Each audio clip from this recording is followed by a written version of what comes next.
Hello student, welcome back to Pragati classes. तो आज की इस वीडियो में करेंगे क्लास 9 पॉलिटिकल साइंस का जो है एमसीक्यू। सभी एमसीक्यू जो भी आपका इस चैप्टर में से बन सकता है। तो सबसे पहले हमने स्टार्ट किया चैप्टर 1 से, that is what is democracy and why democracy.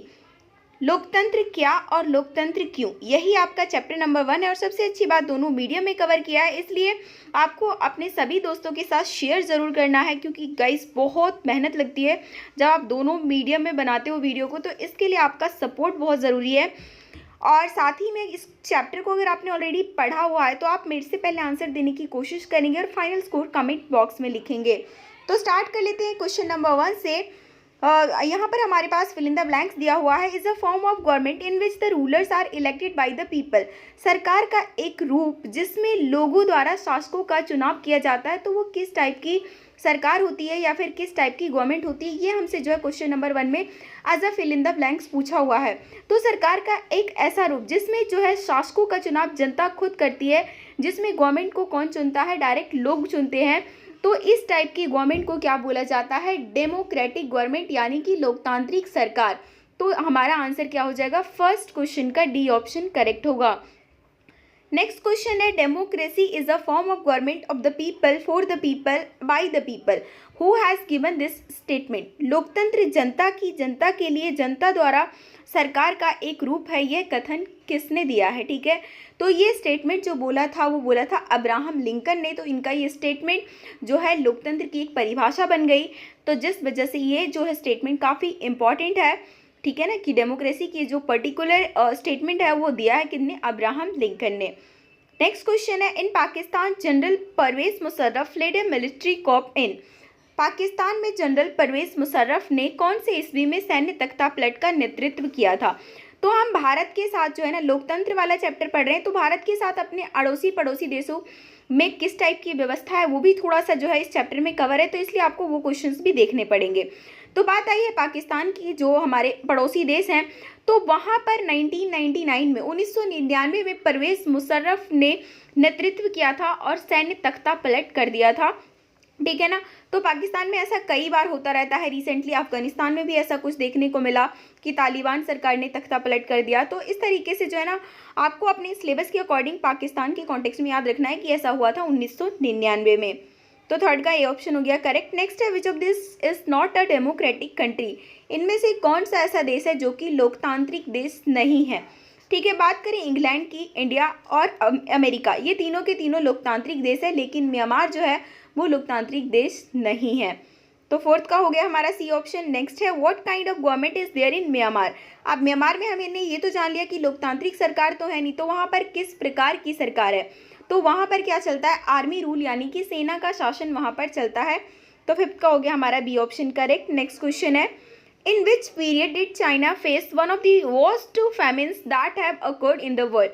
किस समय काल में चीन को दुनिया के सबसे भयानक अकालों में से एक का सामना करना पड़ा। मतलब ऐसा कौन सा टाइम पीरियड था जिसमें जो है दुनिया का सबसे भयानक अकाल पड़ा था चीन में। ठीक है, तो वो टाइम पीरियड था 1958 से लेकर 61 का पीरियड। ठीक है, तो सिक्स्थ का बी ऑप्शन हो गया करेक्ट। नेक्स्ट है, why can the Chinese government not be called a democratic government even though elections are held there.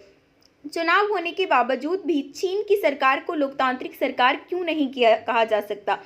क्या होता है, चाइना में जो है इलेक्शंस तो होते हैं लेकिन वहाँ पर डेमोक्रेटिक गवर्नमेंट नहीं है। रीज़न आपको जो है आप इस क्वेश्चन का आंसर के रूप में आपको देना है। तो यहाँ पर देखते हैं, क्या वहाँ की गवर्नमेंट जो है वो अपने लोगों के प्रति जवाबदेह नहीं है, इस वजह से हम उसको लोकतांत्रिक नहीं बोल रहे हैं क्या। नेक्स्ट, आर्मी पार्टिसिपेशन हो जाता है इलेक्शन में, इस वजह से नहीं बोल पा रहे हैं क्या। सम पार्ट्स, कुछ जो चाइना के पार्ट है वो रिप्रेजेंटेटिव ही नहीं करते हैं, ये रीज़न है क्या। या फिर government is always formed by the communist party. सरकार जो है वहाँ पर हमेशा कम्युनिस्ट पार्टी के द्वारा ही बनाई जाती है। और सिंगल पार्टी है, तो सिंगल पार्टी में आप कैसे बोल सकते हो कि वो देश एक लोकतांत्रिक देश है। ठीक है ना, इस वजह से तो आप ये देखो ना कि वहाँ के जो अभी प्रेसिडेंट है शी जिनपिंग, उनको लाइफ टाइम के लिए बना दिया गया है कि वो हमेशा जब तक वो चाहें वो प्रेसिडेंट बन के रह सकते हैं। तो इस तरीके से क्योंकि वहाँ पर एक ही पॉलिटिकल पार्टी, एक कम्युनिस्ट पार्टी है, उसी की सरकार हमेशा बनती है, जिस वजह से हम ये नहीं बोल सकते कि वो एक लोकतांत्रिक देश है। तो सेवंथ क्वेश्चन का आपका डी ऑप्शन करेक्ट होगा। नेक्स्ट क्वेश्चन है, in which of these country only the ruling party is allowed to contest in election. इनमें से किस देश में केवल सत्ताधारी दल को ही चुनाव लड़ने की अनुमति है? अब ये बताइए, जो सत्ता में है वही इलेक्शन लड़ेगा, अब इलेक्शन वही लड़ेगा तो वही जीतेगा, फिर अगली बार भी वही रूल अप्लाई हो जाएगा। तो ये किस देश में होता है? ये होता है मैक्सिको के अंदर, ठीक है ना, मैक्सिको, जो कि आप देखोगे तो उस साइड आपको अमेरिका के बगल में जो है एक नीचे साइड एक देश दिखेगा। अगर आपने वर्ल्ड मैप को रिकॉग्नाइज किया होगा तो वहाँ से आपको पता चल जाएगा। नेक्स्ट क्वेश्चन है, when did Zimbabwe attain independence from white minority rule? श्वेत अल्पसंख्यक शासन से जिम्बाब्वे को कब शासन मिली? तो वहाँ पर अल्पसंख्यक के रूप में थे वाइट लोग, जो गोरे लोग होते हैं, लेकिन उन लोगों ने वहाँ पर शासन चला रखा था जिम्बाब्वे के अंदर। तो जैसा कि साउथ अफ्रीका में भी ऐसा ही कुछ देखने को मिला था, हमने इंग्लिश में कवर किया है। तो यहाँ पर हमसे ये पूछा हुआ है कि जिम्बाब्वे को कब उससे आज़ादी मिली? तो जिम्बाब्वे को जो है उससे आज़ादी मिली थी, आपका जो ऑप्शन नंबर हो जाएगा 1980 में, ठीक है ना। तो 9th का आपका डी ऑप्शन हो गया करेक्ट। नेक्स्ट है, which of the following are not a feature of democracy? निम्नलिखित में से कौन लोकतंत्र की विशेषता नहीं है? लोकतंत्र की मतलब इसमें से 3 ऐसे पॉइंट है जो लोकतंत्र की विशेषता रखते हैं, जबकि एक जो है वो लोकतंत्र की विशेषता नहीं रखते हैं, ठीक है। तो पढ़ लेते हैं point two point. Equality of citizenship, नागरिकों में समानता होती है जहाँ पर लोकतंत्र होता है, तो ये तो बिल्कुल समानता है। लाइफ लॉन्ग रूल, आजीवन शासन होता है क्या डेमोक्रेसी के अंदर? बिल्कुल नहीं। हमारी डेमोक्रेसी में हर एक टाइम पीरियड फिक्स होता है, जिसके बाद दोबारा से इलेक्शन कंडक्ट कराए जाते हैं और फिर से जो है हम अपने रूलर को, शासक को चेंज भी कर सकते हैं। तो ऑप्शन तो हमारा आंसर तो हमारा बी हो जाएगा, लेकिन और देख लेते हैं। सेपरेशन ऑफ पावर, अधिकारों का विभाजन डेमोक्रेसी की एक कैरेक्टरिस्टिक्स है, एक फीचर है। और हमारे जितने भी डेमोक्रेटिक कंट्री होते हैं वहाँ पर लोगों को पॉलिटिकल फ्रीडम भी मिला होता है। तो ये 3 तो है फीचर डेमोक्रेसी के। और हमसे पूछा हुआ था कि कौन सा फीचर नहीं है, तो ये लाइफ लॉन्ग रूल, ये तो उसमें होता है ना जहाँ पे राजा रानी वाला खेला चलता है कि हाँ जब तक राजा जिंदा रहेगा तब तक वो बनेगा शासक, फिर उसका बेटा बनेगा, इस तरीके से वहाँ पर चलता है मोनार्कियल सिस्टम में। नेक्स्ट है, which of the following are the characteristics of non democratic government? निम्नलिखित में से कौन गैर लोकतांत्रिक सरकार की विशेषता है? मतलब एक ऐसी विशेषता जो कि ऐसे देश में होता है जहाँ पर लोकतंत्र ना हो, गैर लोकतांत्रिक देश में कौन कौन सी विशेषताएं होती हैं, ये हमसे पूछा हुआ है। Only a few has the power of decision making, कुछ ही लोगों के पास निर्णय लेने की शक्ति होती है, बिल्कुल सही बात है। नॉन डेमोक्रेटिक कंट्री में यही होता है, या तो कोई सिंगल राजा होता है या फिर एक ग्रुप ऑफ पीपल होते हैं जो है सारे डिसीजन लेते हैं, लोगों के अधिकारों पे पूरा अंकुश लगा देते हैं, लोगों की राइट्स जो है उससे ले लिए जाते हैं, कोई जगह नहीं होता अपोजिशन के लिए, विरोध पक्ष का कोई स्थान नहीं होता। तो ये तीनों के तीनों ही कंडीशंस बिल्कुल ठीक है for the non democratic country. तो ऑल ऑफ दी अबव हमारा आंसर हो जाएगा। नेक्स्ट है, which argument is in support of democracy? लोकतंत्र के समर्थन में कौन सा तर्क है, ठीक है ना। तो इसमें से कौन सा ऐसा स्टेटमेंट है जो कि लोकतंत्र के समर्थन में बात करता है, ठीक है। तो सबसे पहले ऑप्शंस देखते हैं। लीड्स टू अ, क्या लोकतंत्र से एक स्थिर सरकार बनती है क्या? बिल्कुल नहीं, लोकतंत्र से आप स्थिर सरकार नहीं सोच सकते। मतलब स्थिर सरकार का बने रहना हो सकता है, अगर जनता चाहे तो बना सकती है, लेकिन अगर एक सरकार अच्छे से काम ना करे तो अगली बार क्या होगा, इलेक्शन होगा, जनता उसे हटा देगी। तो स्थिर सरकार तो मतलब लोकतंत्र के समर्थन का तर्क नहीं है, क्योंकि ये हर टाइम पे तो होता नहीं है। जब कोई गवर्नमेंट अच्छा काम करती है तो जनता भी डेफिनेटली उसे सपोर्ट करती है, तो स्थिर सरकार बन सकती है, पर स्थिर सरकार ही होती है ये आप नहीं कह सकते। वहाँ पर क्विक डिसीजन लिए जाते हैं, कि लोकतंत्र में शीघ्र निर्णय नहीं लिए जाते हैं, क्योंकि यहाँ पर निर्णय लेने का एक पर्टिकुलर प्रोसीजर होता है, उसको फॉलो करना होता है, काफ़ी टाइम लग जाता है। It is accountable for its citizen, ये नागरिक के प्रति जवाबदेह होते हैं। ये बात बिल्कुल करेक्ट है कि डेमोक्रेटिक गवर्नमेंट जो होते हैं ना वो हमेशा अपने नागरिकों के प्रति जवाबदेह होते हैं, कि आप जो भी काम कर रहे हैं तो वो अकाउंटेबल है टू इट्स सिटीजन, ठीक है। तो आपका 12th का सी ऑप्शन हो जाएगा करेक्ट। नेक्स्ट है, democracy improves the quality of decision making? लोकतंत्र निर्णय लेने की गुणवत्ता में सुधार करता है, ठीक है ना। लोकतंत्र जो है निर्णय लेने की गुणवत्ता में सुधार करता है, मतलब डिसीजन मेकिंग की जो क्वालिटी होती है ना वो हमेशा डेमोक्रेसी में इम्प्रूव होती है। तो वो किस तरीके से होती है, ठीक है ना, हमसे ये पूछा हुआ है।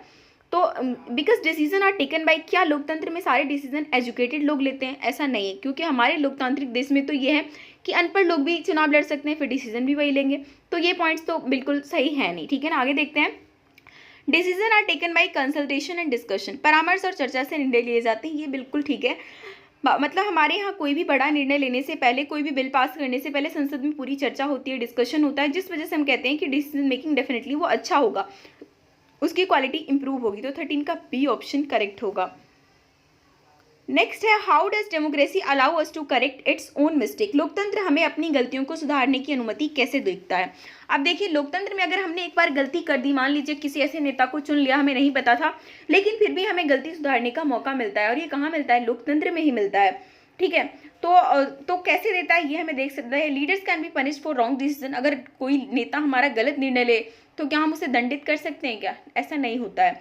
The rulers can be change. शासकों को बदला जा सकता है। अगर वो गलत काम करे तब तो हम उसे दंडित कर सकते हैं, लेकिन गलत निर्णय लेने पे हम उसे दंडित नहीं कर पाते हैं। ठीक है, लेकिन हमें अपनी गलती को कैसे हम सुधार सकते हैं, अगली बार इलेक्शन होगा, हम दूसरी सरकार लाएंगे, ठीक है ना, तो रूलर्स कैन बी चेंज, शासकों को बदला जा सकता है। ठीक है, अब नेक्स्ट क्वेश्चन है हमारा, argument against democracy is described in which point. लोकतंत्र के खिलाफ तर्कों का वर्णन किस बिंदु में किया गया है। मतलब इनमें से कौन सा ऐसा पॉइंट है जो कि डेमोक्रेसी के अगेंस्ट बात करता है। हर चीज में ना, अब डेमोक्रेसी परफेक्ट नहीं है, ठीक है ना, इसके कुछ अच्छे पॉइंट्स भी है जबकि इसके कुछ गलत पॉइंट्स भी है। तो आर्ग्यूमेंट्स अगेंस्ट हमसे पूछा हुआ है कि डेमोक्रेसी के अगेंस्ट कौन सा पॉइंट बात करता है। It leads to instability due to frequent leader change. It does not provide fundamental right to citizen. It pressurise the judiciary system. क्या लोकतंत्र लोगों को मौलिक अधिकार प्रदान नहीं करता है क्या?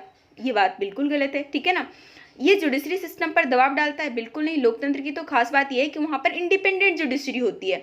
लेकिन लोकतंत्र के अगेंस्ट में यहाँ पर एक बात ये है, it leads to instability due to frequent leader change. बार बार नेता के परिवर्तन के कारण ये जो है अस्थिरता की ओर लेकर जाता है। तो ये आर्ग्यूमेंट है अगेंस्ट डेमोक्रेसी। तो 15 का ए ऑप्शन करेक्ट होगा।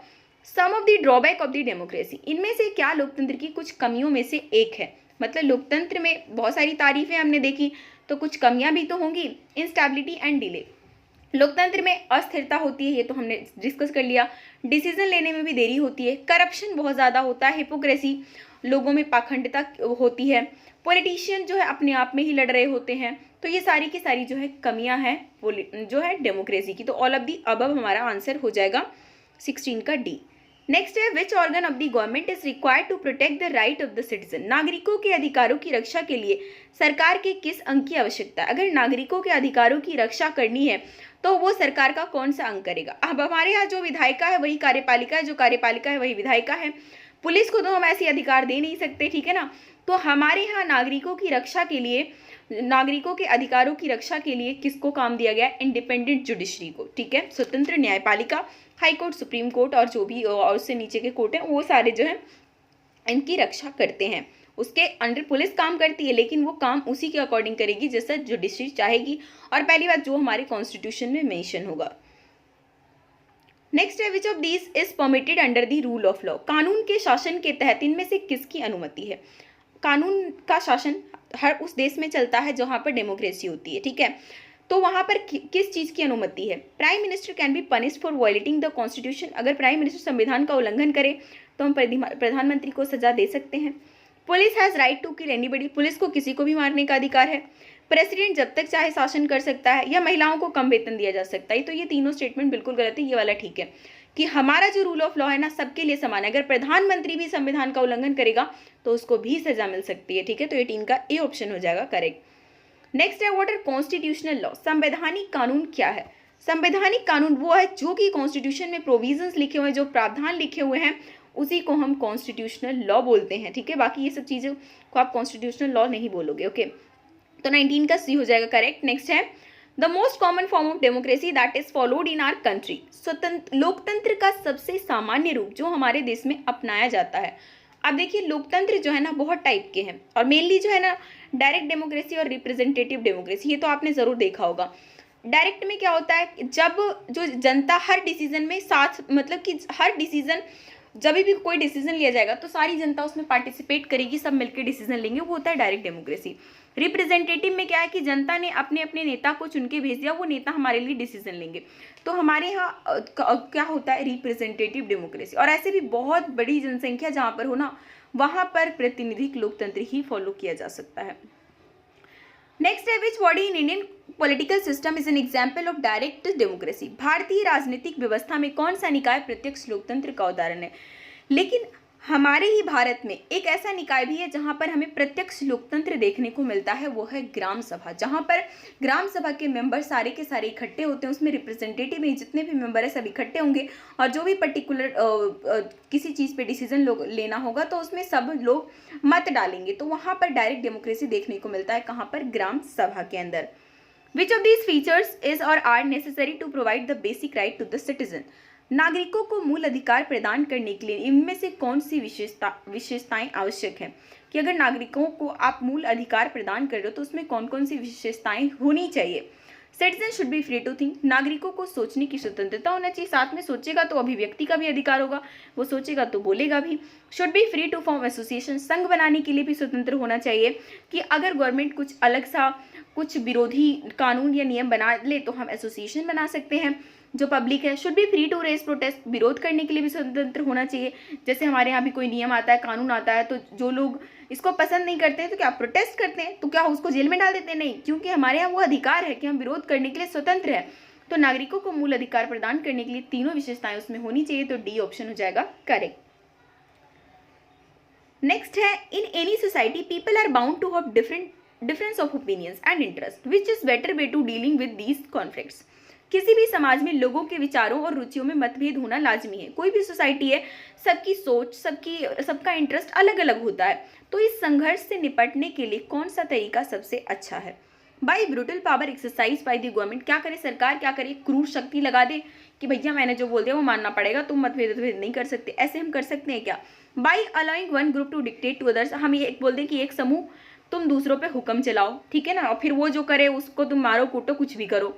बाई प्रोवाइडिंग इक्वल अपॉर्चुनिटी, हम क्या करें, सबको समान अवसर प्रदान करें।